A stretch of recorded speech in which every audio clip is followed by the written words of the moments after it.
Alberto Acosta Espinosa, expresidente de la Asamblea Nacional Constituyente, para hablar en esta mañana de la Asamblea Nacional que no pudo ser.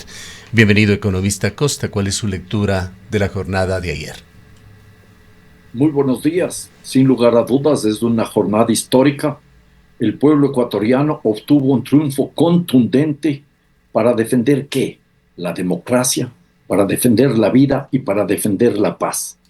Son 4 preguntas rechazadas de forma, ya lo digo, contundente, pero diversificadas, porque no es un voto totalmente en contra del presidente Noboa, sino que el pueblo ecuatoriano, que es inteligente, un pueblo intuitivo, supo diferenciar las preguntas. Ya lo hizo el 4 de abril del año 2024, cuando le derrotó al presidente Noboa en 2 de las 11 preguntas que formuló. Recordemos que el pueblo le dijo no en el tema del trabajo por horas y no en el tema de los arbitrajes. Y ahora habría que ir haciendo análisis puntuales de lo que significan cada una de las respuestas en el contexto nacional y en el contexto local. Hay muchos elementos que llenan las urnas del domingo 16 de noviembre, el día de ayer. Por ejemplo, esas urnas están llenas del agua del quinto río de Cuenca, sin lugar a dudas. Es una defensa de los páramos, es una defensa del agua. El reclamo no solo en el Azuay, sino en todo el país, que hay que respetar los derechos de la naturaleza. Ese fue un mensaje potente, vigoroso, que ojalá ahora el presidente entienda lo que le está diciendo el pueblo ecuatoriano en este mandato. Hay que respetar lo que el pueblo mismo decidió en las consultas populares de Girón, en Cuenca, en el Azuay, Distrito Metropolitano de Quito, y además la consulta popular del Yasuní. En esas urnas también hay un reclamo profundo a favor de la paz. En ningún momento están diciendo que con esos votos se está apoyando al crimen organizado. Lo que le dices, no señor, nosotros no vamos a prestar nuestro territorio para que sea una suerte de objetivo estratégico militar en una disputa que no es nuestra, es de entre los imperios China, Estados Unidos y Rusia. Nosotros somos un territorio de paz, lo cual no significa que se marginan posibilidades de cooperación que existen ya desde mucho tiempo atrás. También fue otro mensaje muy claro a favor de la democracia, porque lo que estuvo en defensa fueron los derechos, esos derechos colectivos, el derecho humano a la educación, a la salud, los derechos que tenemos para resistir, los derechos que tenemos los pueblos para participar en la toma de las decisiones. Fueron varios los elementos que llenaron las urnas el día de ayer, y el pueblo ecuatoriano, que es inteligente, ya lo digo, supo distinguir, porque hay que hacer una lectura de las preguntas, e inclusive desde los territorios. Las preguntas B y C, la de reducir el tamaño del Estado, y, perdón, no es del tamaño del Estado, el tamaño de la Asamblea Nacional, y dejar sin financiamiento a los partidos políticos, tuvo una votación interesante que hay que analizar, pero el pueblo se dio cuenta que reduciendo el tamaño de la asamblea no se resuelve la calidad en términos de asambleístas, y también se dio cuenta del enorme riesgo de dejar sin fondo partidario a los partidos políticos, que abría la puerta a una suerte de privatización de nuestra democracia. Entonces aquí, Gustavo, hay muchos elementos para analizar, muchos Indudablemente. elementos para Y incorporar en esta reflexión. esto trasciende incluso, economista Acosta, el momento actual, el momento coyuntural, y aquí vale mucho su larga experiencia, larguísima experiencia en la política ecuatoriana. ¿Qué implicaciones tiene este resultado para la democracia ecuatoriana y la relación entre la ciudadanía y el poder?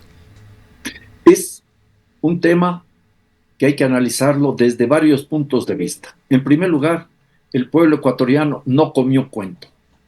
Le pintaron como indispensable construir una nueva constitución, y le dijeron que la constitución vigente era el sumatorio de todos los males. En mis recorridos, lo único que me faltó escuchar es que la constitución de Montecristi sintetiza las 10 plagas de Egipto, porque se dijo cualquier barbaridad. Y luego se abrió la puerta para el cambio, pero sin decir qué cambio. Y el pueblo, que es inteligente, le dijo, no señor, no le vamos a dar un cheque en blanco. Y ese es un primer punto importante. Con el pueblo no se puede jugar. Un segundo punto importante, a mi modo de ver, que no podemos olvidar, es el hecho de que pocas semanas atrás se vivió un paro nacional y se creía que se había derrotado a las fuerzas del mundo indígena. Desde las comunidades indígenas, las parroquias, los cantones indígenas, el voto del no es brutal, es enorme. Inclusive de personas que se creía que iban a ser liberadas por los supuestos convoyes militares, convoyes humanitarios que eran convoyes de muerte. Esas lecturas es las que se tiene que hacer, cómo el pueblo ecuatoriano da respuestas. E inclusive, Gustavo, estaba revisando las cifras. El no gana en la cuarta pregunta, en la que imposibilita avanzar hacia una asamblea constituyente planteada desde las oligarquías, impulsada permanentemente por esos grupos desde el año 2008, con una votación casi igual que lo que obtuvo la Constitución de Montecristi el 28 de septiembre del año 2008. Más del 61%. Estos son mensajes potentes. Este es otro mensaje para los gobernantes. El pueblo está diciendo: respeten la institucionalidad democrática, juguemos con las reglas que ya aprobamos nosotros, no traten de manipular. No quiere decir que no haya que hacer ajustes y cambios, se puede hacer, pero respetando la institucionalidad, teniendo en cuenta que el pueblo ecuatoriano, más de inteligente e intuitivo, ya lo digo 2 veces, es valiente. Respecto al Quinto Río que usted ha mencionado, recordemos que se dio justamente hace 2 meses, el 16 de septiembre. El Quinto Río no tuvo endosos de carácter político partidista, fue una genuina expresión ciudadana. ¿Cómo ve usted sobre los resultados de ayer, que ya desde horas de la noche ha sido asumido por varios partidos, movimientos políticos, particularmente el correísmo? En realidad, aquí no hay ganadores individuales, ni personas ni agrupaciones. Lo que vivimos y desembocó ayer en las urnas con ese histórico 4-0, una goleada al presidente Noboa, estoy usando las palabras que él empleó en una oportunidad anterior, no responde a la acción de un solo partido político, de un movimiento político o social, ni de ningún líder que esté dentro o fuera del país. Fue un trabajo en minga. Todos y todas aportamos. Personas a título individual en los pueblos, en el campo, personas que se organizaban para plantear sus TikToks, sus Instagram, sus Yahoo, quiero decir, sus Facebook y todas estas cuestiones tecnológicas. Yo he visto cómo la gente fue dando poco a poco respuestas. Por ejemplo, me queda aquí algo que me llamó la atención. En Santo Domingo de los Áchilas, un grupo de personas distribuía unas cajitas de fósforos que tenían el no. Santo Domingo unido por el no y por la vida. Este no es un triunfo que pueda ser asumido por ningún personaje político ni ninguna agrupación política. Este es un triunfo del pueblo ecuatoriano y eso tiene que ser entendido y no puede ser manipulado. ¿Cómo vio usted la campaña del gobierno, más allá de lo que ha expresado el pueblo ecuatoriano en las urnas? ¿Cuál fue, en su criterio, la anatomía de la derrota del gobierno? Bueno, fue un acto de prepotencia. No quería ni siquiera indicar cuál es el contenido de la nueva Constitución. Nos vamos a quedar con esa curiosidad. Quizás es algo que extrañaremos, o a lo mejor ahora nos dice, recurriendo a la inteligencia artificial, en qué estaba pensando. El hecho real y cierto es que trataron de imponer el miedo, que esa ha sido la política de este gobierno, sobre todo desde enero del año 2024, que levantaron el combate contra el crimen organizado, el conflicto interno armado. Yo repito una y otra vez y no me voy a cansar, hay que combatir el crimen organizado, por supuesto, pero con la Constitución y la ley, que le permiten incluso capturar a los delincuentes más peligrosos. Dicen que la Constitución está alentando el narcotráfico. Con esa Constitución capturaron antes de ayer o ayer a uno de los delincuentes más buscados, según las informaciones del gobierno. Entonces, aquí hay que ir viendo cómo se fue desmoronando este manejo del gobierno en su pretensión de engañar al pueblo ecuatoriano y de imponer a la fuerza con el miedo un resultado. Y aquí también hay que comenzar entonces a hacer un análisis muy interesante. De hoy en adelante le va a tocar al gobierno y a la Asamblea Nacional estar muy atentos en el respeto a la Constitución.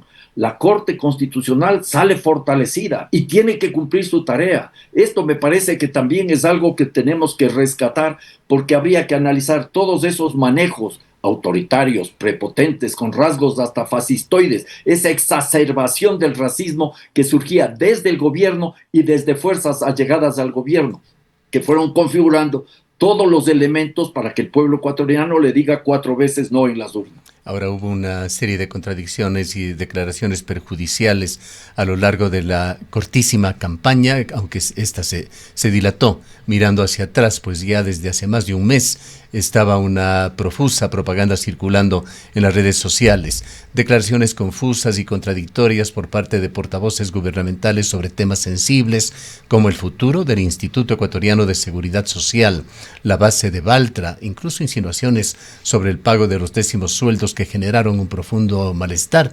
Y a esto se sumó la falta de claridad sobre si las bases propuestas finalmente serían estrictamente militares o no. Todo esto fue sumando con muchas otras cosas más y declaraciones más, alimentando la desconfianza. Quisiera preguntarle sobre el tema comunicacional. ¿El gobierno debería también realizar cambios? El gobierno nacional no puede comunicar cosas que no hace y cosas que no cree.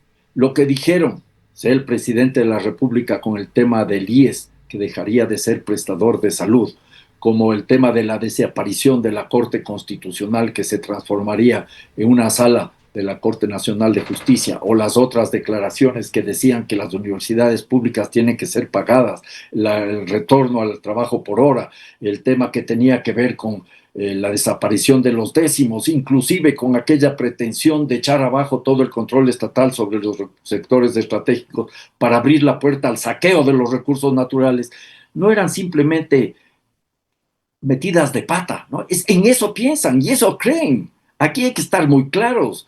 Aquí no, el gobierno no podría dorar una píldora envenenada, porque ya sabemos cuál es la propuesta del gobierno. Disciplinar a la sociedad con criterios conservadores, incluso con rasgos fascistoides, ¿a través de qué? De la militarización y del populismo penal. Y en paralelo lo que se quiere es forzar la neoliberalización de la economía con los extractivismos exacerbados, y en ese contexto es lo que es difícil para un gobierno que tiene como proyecto ese retroceso al pasado, tener una comunicación adecuada. No es solo un tema de comunicación, Gustavo, es un tema de fondo. Tiene que cambiar si quiere hacer un gobierno que todavía tenga posibilidad de impulsar algunos cambios. Y si no entiende ese mensaje del pueblo ecuatoriano, si no asume el mandato claro y firme del pueblo ecuatoriano, tendrá que atenerse a las consecuencias.